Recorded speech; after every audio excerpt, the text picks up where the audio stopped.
Yo, what is up, guys? It's that boy Squid coming back at you guys with a brand new video today. If you like today's video, make sure to go ahead and smash that like button as well as hit subscribe to keep up with the daily content that I make from day to day. Talking about daily content, if you want to go ahead and check out the video ideas, or if you want to just go ahead and chill and hang out with me, I actually make all of my video ideas in the Discord, which I'll have that information down in the description box as well if you want to go ahead and check that out too. Also, just to go ahead and let you know, this month only, well, this month and maybe like a couple more months, just depending on how this goes, I am hosting a free-to-enter tournament with money on the line too. So if you want to go ahead and win some free money, like completely free, you don't even have to like go ahead and deposit anything. You don't even have to send anything. It's just completely free. If you want to go ahead and join, win some free money for yourself, all that information is going to be in the description box down below as well too. Without further ado, let's go ahead and get into the video. See you later.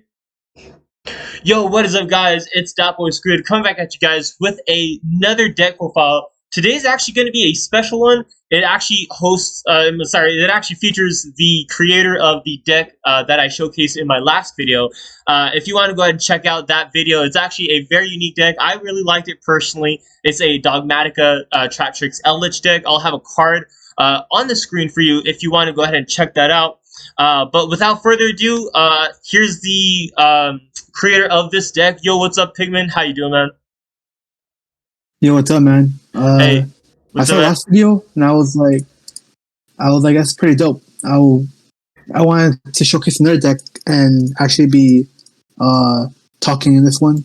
Yeah. You honestly hit me up like just like a little while ago, and honestly, you gave me this deck, and like it looks like a really nice deck. I mean, I really like it. I haven't actually been playing Drytrons like since like the last ban list, because I personally, you know, when Ben 10 got hit, that was like pretty much it for me. I was like, nah, I'm good. But I mean, honestly, it's still a pretty good deck. Like it's still, you know, like up there in the tiers. If you want to go ahead and give us kind of like a breakdown of like each and every card, whenever at any point you want to go ahead and start, you know, go ahead. Yeah, sure. So starting off, I play one Drytron Fafnir because three Fafnir is because it plays into draw way too hard. And one Fafnir gets your protection from negation and also searches your Drytron Nova. But like I said, it also plays into draw really hard. So seeing a lot of the times will basically make you pass turn. Yeah. Next, I play three Nova because it's basically the quick launch for the deck, and it gets your engine rolling really fast. I play two Meteonis because playing one makes the opponent be able to Cosmic Cyclone your Meteonis, and your grind game basically gets shut off for the most part. Yeah, I remember in like the last before the last ban list, I remember a lot of decks were just running just one Meteonis. I remember like my personal Drytron list was just running one Meteonis, and I noticed that you actually were running two this time. So yeah. I played three Alpha Tuban because it's just the original searcher for Ben 10, Natasha, Illidan, and Ultimatus. I play one Gamma Eltonin because it's basically your free rank 1 XYZ for any given moment. How do you do that? Or I guess you just would you just is it like depending on the situation when you would want to go into like the rank 1 play, like, or is it like one of the first things that you think about going to like a rank 1 play with Elton? Elton is seen in towards the middle of the combo. You usually get the move better Fafnir by like the 4th summon. So it's move to Fafnir is like your new unique carrier basically. I play one Delta because it's another name, and it can get you a draw as well. But when you use prosperity, it doesn't. You can't get a draw off that, but you still use the effect. I played 3 Zeta because it's my medial searcher, and it's really good in combo with Alpha when you get the Ben 10. Mm-hmm. And this is always like a 3? Yeah, 3 Ben 10, or not 3 Zeta and 3 Alpha. Okay. Always. Alright. 1 Ben 10 because it's limited. Mm-hmm. Sag. Yeah. I'm telling you, man. I mean, 3 Benton was amazing. Hopefully, it goes to 2 Benton in the next Ben list. But honestly, do you think it's gonna go to 2, or do you think it's gonna stay at 1? I think it's gonna stay at 1. I mean, 1 you resolve 2 or 3 Benton effects in 1 turn, anyways. So I think 1's fine. Yeah. And I play 1 Natasha because it's basically your one of your going second game closers. Yeah, and it's not once per turn either, the graveyard effect, so you can just keep on using it and stealing opponents' monsters. I can do it twice a turn, but with the HP, that life points gain is also pretty good. Yeah. I play 1 Illidan because when you summon it, you get to retrieve your minions to hand automatically.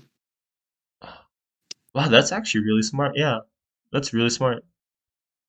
And I play 1 Ultimatus because it's basically the negate of the deck that's not once per turn. Mm-hmm, mm-hmm.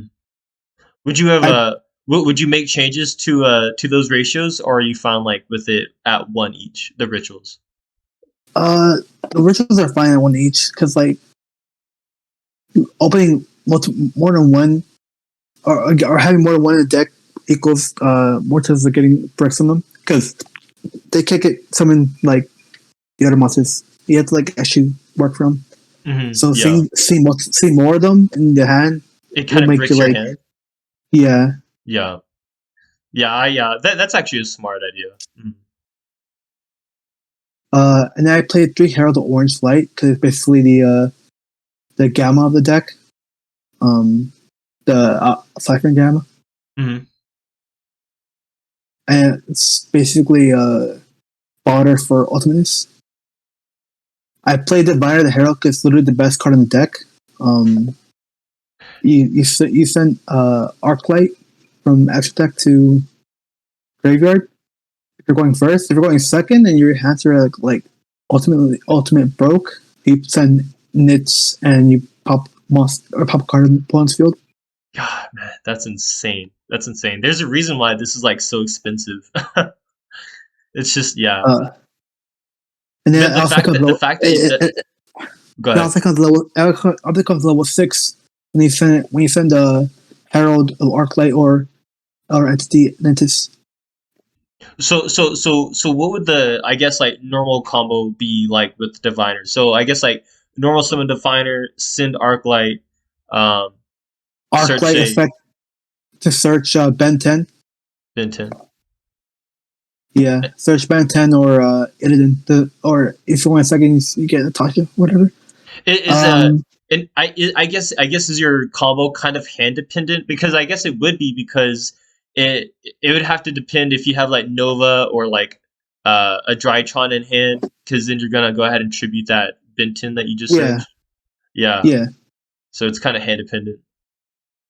If you have Nova, you Nova first to get the name off field, mm-hmm. and then once you get the Ben 10 off Herald of Arclight, you make Creeper with the name you sent to graveyard.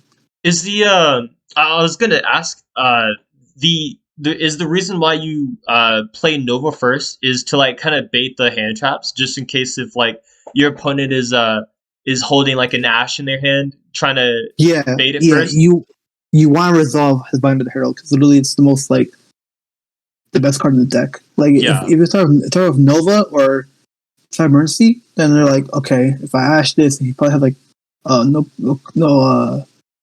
no extenders, then you just normal summon this and you just pop off anyways. Yeah.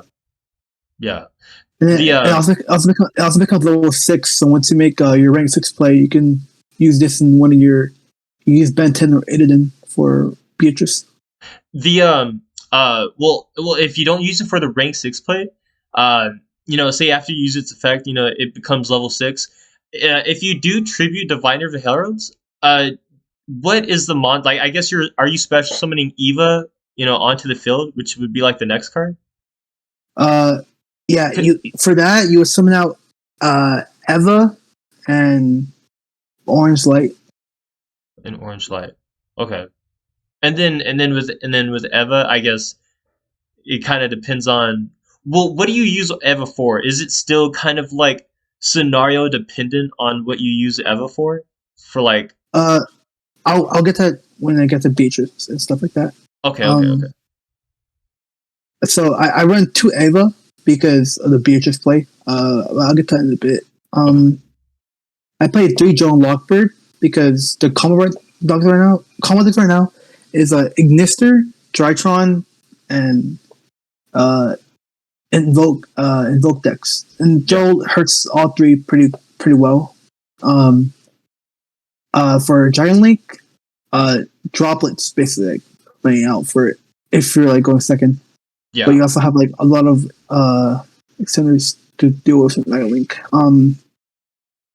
Next, you play 3 Side Emergency because Side Emergency is literally your Rhoda, the deck. Your Searcher. Yeah. And also, if it gets negated, you just return the hand by discarding a card. Yeah, which is actually pretty good because if you have like a Drytron in hand, you can just discard the Drytron, and the Drytron is still alive in the graveyard. Yeah. Yeah. Next, I play Cowbye because sometimes like Ash or Droll can hurt the deck, so having Cowbye would just have you continue to play even though they hedge up you. Yeah. 3 Droplets because Droplets is basically pretty well against this deck because the names can go to graveyard and still use the effects. Yeah. 1 Instant Fusion because Instant Fusion brings out Millennium Ice Restrict, which basically it's your protector from Droll and stuff. Mm-hmm. And even on field like Appaloosa. I noticed that a lot of decks are starting to run the Instant Fusion play again. Do you think that is like?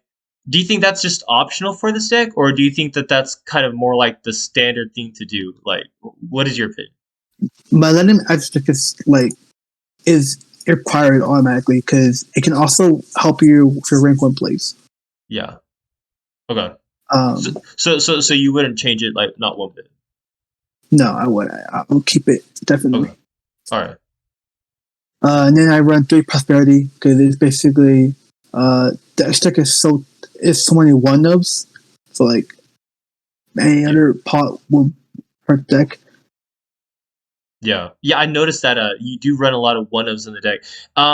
Just for like the viewers watching, for Pot of Prosperity, what is your rank? I mean, sorry, what is your banish 3 cards, and then also what is the banish 6 cards that you choose for each effect? I never banish 6 cards off Prosperity. I only banish 3.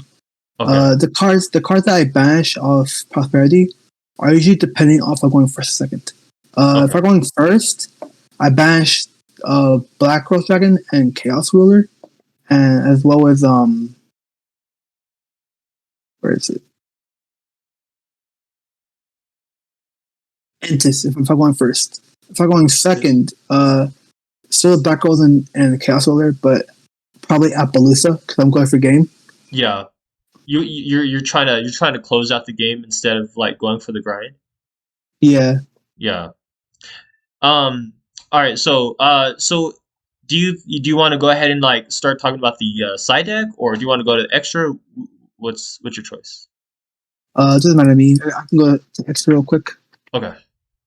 For the expert, I play 1 Restrict because it's the hand trap protector for the deck. I play one Elder Entity Antis because going second is cards basically your pick off deck for Diviner. Mm-hmm. I play one Herald of Arclight because it's your ritual searcher for spells and monsters. I play one Black Ghost Dragon because it's basically your tribute for the deck that stores all cards on field. You can do for Black Rose Dragon. Is it like, was this your choice, or is it like something that you think is coming up, or like is it really needed in this deck, or can people like swap it out for something else? It's very situational. This deck, this card is basically a negate. It's a push out negate for the opponent. Like let's say you have Bolo on field and you want to negate it with like any card, but they didn't negate your Diviner, whatever. Mm-hmm. Diviner becomes level 6 and its card's level 7. So you can use Diviner and like let's say a Drytron name to make Black Road Dragon, and you just go pop everything on field. Then negate it. But then that's fine because you just continue playing. Next, I play one Chaos Ruler because Chaos Ruler is literally so cracked because of the lights in deck. Like everything's there in the light. Yeah. And then it can be used with Diviner and 2 level 1s. For the 2 level 1s, I guess it would just be like Diviner, maybe like and two Drytrons, or maybe Eva, maybe. No, it's just Diviner and 2 Drytron names. It's level 8. Oh yeah, okay. Next I play one Mubeta Fafnir. I might move this to 2 in the future because it's literally like so cracked. Do you think it's gonna get hit on the next ban list, or do you think it's like too early for that? No, that kind of drops in a few weeks. It's too early for it to be hit. Yeah. It's when it's summoned, you send a judgment card to the grave. But basically, this card is your like how Union Carrier did the whole what's it called? The knight that attaches to Union Carrier, and then when it goes to graveyard, you send a name to grave. It's the same concept, except this they don't have the knight, and this sends off Gamma to grave. Yeah, I noticed that when it came out, it was like so hyped up, and honestly, I think it really lives up to like its hype because it does like so much for the deck. Not only like gets out names into the graveyard, but also like it's a negate in itself, you know. So like, yeah. I mean, honestly, I really like the card myself. I really like it. I totally think Konami did a great job doing this. And then if this has 2 names, 2 Drytron names attached to it, it can do 2 free summons basically by touching, which is like literally makes you have games so much easier. Next, I play one Assembled Nightingale because it's basically your generic XYZ into battle phase for downward into Zeus. And then downward because you put it on the Silver Nightingale, and then you go into Zeus, which is usually 2 send on Zeus. Next, I play the Beatrice because Beatrice is really like it helps your grind a lot. When you summon it, you want the effect usually like sometime in the turn to send Ava to grave. So you banish then you use Ava effect to banish Diviner and one of the fairies you send off Diviner, Herald or Netis, to search Orange and Diviner off Eva. Oh, wow. So that way you have like more names for Ultimateness, or like a play for next turn as well. Yeah, it's for the Ultimate Gate, and next turn you have the Drytron Diviner.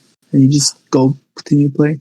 That's insane. That is insane. And then you also have a hand trap too as well, Herald Yeah, Orange Light. So like just in case if they get rid of like ultimate endless, like you at least yeah. still have like a negate. And then I play one Link Karibo because it gets rid of the summoned name off Nova or some name off Alpha, Theta, Delta, or Gamma, and it continues your grind. I I play one. Hmm? Oh, I was just gonna say I noticed that in like the past uh Drytron decks used to run the the relinquished like the link one. And I noticed that you don't have that. Would you put that into this deck or no? Is there just like not enough space? It depends on the format. Like the deck is kind of tight because Diviner needs two more names in the X deck to do the first go first or go second variants. But maybe eventually it'll be more playable. Yeah. Yeah. Next I play I Masquerena because on your opponent's turn you can just link off Beatrice with IP and then make Unicorn to shuffle. Mm-hmm. Or you can just do Appaloosa on your turn. Like That is true. and then you play Unicorn because of the shuffle and it's calling you get a draw. Appaloosa because usually you get Oh, I was gonna ask, would you change up like the links by any chance, or would you kind of keep it at IP Unicorn and Appaloosa and Borsword? I might consider putting Nightmare Phoenix into the deck because Phoenix gets her a back row usually. Yeah. It also helps with the Borsword link climb. Yeah. Yeah. I was thinking that too, actually. All right. Appaloosa is there because of the 3 negates that usually has 4 if you're lucky, which you usually have it. Yeah. All right. Well, I guess that kind of does it for the extra deck. I guess before we get on to the side deck, do you have anything else to say for the extra? I mean, as the format changes, I might put 2 beta Fafnir in the deck, and as well as maybe more links. But we'll see how the format changes in the next few weeks. All right. I guess yeah. If you want to start on the side now. Starting off with side deck, I play 3 Nibiru because against combo decks going second, you can't always rely on having Forbidden Droplet or Droll, so having another hand trap in the deck helps a lot with against Ignisters and Giant Link and the Mirror.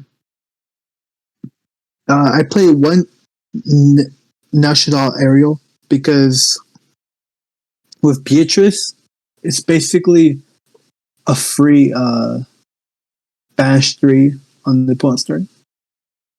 Kind of like a DD Crow in a sense. I play 1 a DD Crow with more targets that you can banish with it.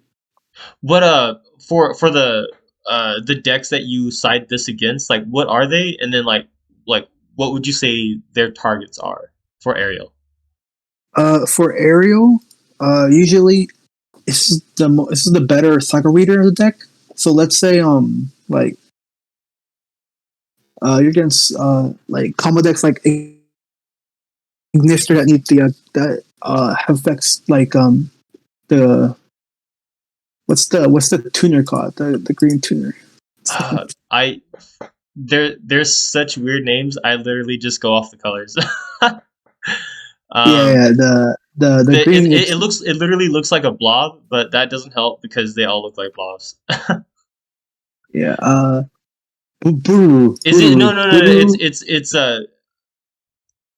It's like Butu or something like that. Buru, basically. Yeah. Biru allows you to when you seek summon it for a Nestor monster, you just can bring it back and stuff. And so Ariel bashes most of the grind game for Ignister and Graveyard, as well as Drytron names. Let's say like your opponent uses like links off for a ball sword or IP or whatever. Let's say you have that like Ben 10 and 2 names in Graveyard, you can do Beatrice, Send, Ariel to banish all 3 names. That's really good. That's really good. And then that kind of like stops him in the tracks right there. Yeah. I play Necrovoid Banshee because it's basically an FT King its most decks because of the Zombie Ward combo. It's very good against Drytrons, not Drytrons, Dragon Link. It's very good against Ignisters because of the Cybers. Mm-hmm. I think not really. Well, I think it also stops like there's there's other decks that aren't like in the meta that it also stops as well too. Like just for like instance, like I know that some like warrior decks because you need warriors to like go into like Isolde and stuff like that, so it kind of stops them as well too. And decks that like really specifically need types to go into links or even plays for that matter. This also stops dinosaurs. Dinosaurs, I believe, are going to be coming back in the format very soon. So having Necro World Banshee or Underworld stops Misk immediately and stops the UCT. Yeah. Next, I play 3 Twin Twisters because it's basically a generic spell shot removal. Quick play as well. So let's say they schism and chain of like your Drytron card. And then you just pop the schism and you just OTK them. Mm-hmm. Comic Cyclone is here because let's say they're playing the mirror or you're against a very little back row deck. You can Cosmic the set with it's Cosmic the set and their disruption go away. In the mirror, you can banish the Meteornus, or a lot of decks right now play Mystic Mine in the mirror. Yeah. So having your back row hate for Mystic Mine helps out for your OTK as well. You can also banish if you know that you're playing against Dragon Link and what's it that they're gonna do is Tiding. You can bash the Tiding with Cosmic, as well as like interrupt their field spells like Ravine or Boost Sector Launch. Mm-hmm. It's also a Borgo Negate. Bait. I also noticed that that you're not playing the Lightning Storm or the Feather Duster, or evenly. Would you like trade those in, or would you like if somebody were to like want to play like Lightning Storm, would you advise them to play them like in the main, in the side, or would you just tell them to not like run those things at all? You can run Lightning Storm in the side in place of Twisters. That's not a problem. But Harpies is you already have a lot of back row hate, so having Harpies to the deck is So you can replace the Twisters with L-Storm. Yeah. Okay. And then last I played Darko no More because Darko no More is how do you break Dragon Link or combo boards easily. Okay. Right. And also if you have a back row hate, you can Darko no More the window that they summon. Mm-hmm. Okay. Would you well I guess that kind of does it for the side, the extra, and the main. For our viewers, do you have like any additional comments to kind of like leave them off with, or like for like new timers, anything to kind of like watch out for? Any tips, tricks, or advice? Uh, for the current meta, Droll and Lockbird's your main enemy. Hmm. Uh, as well as Psycho Reader, but Psycho Reader is gonna be very rare to see because most of the combo decks are either just darks or different variants of attributes. Hmm. Anything else, or or would that be it? I mean, that's about it. All right, all right. Well, thank you for sharing us with this beautiful deck. Honestly, I mean, honestly, I personally really like it. I'm glad to see Drytron taking spots up in the upper tiers. I mean, this is amazing. I like this deck just as much as the last deck that Pikmin, our host, came out with. So honestly, thank you for sharing this deck with us. That'll actually be doing it for this video. If you have any other suggestions or comments or anything like that, make sure to leave them in the comment section down below in the video. Other than that, Dat Boy Squid signing out. Peace.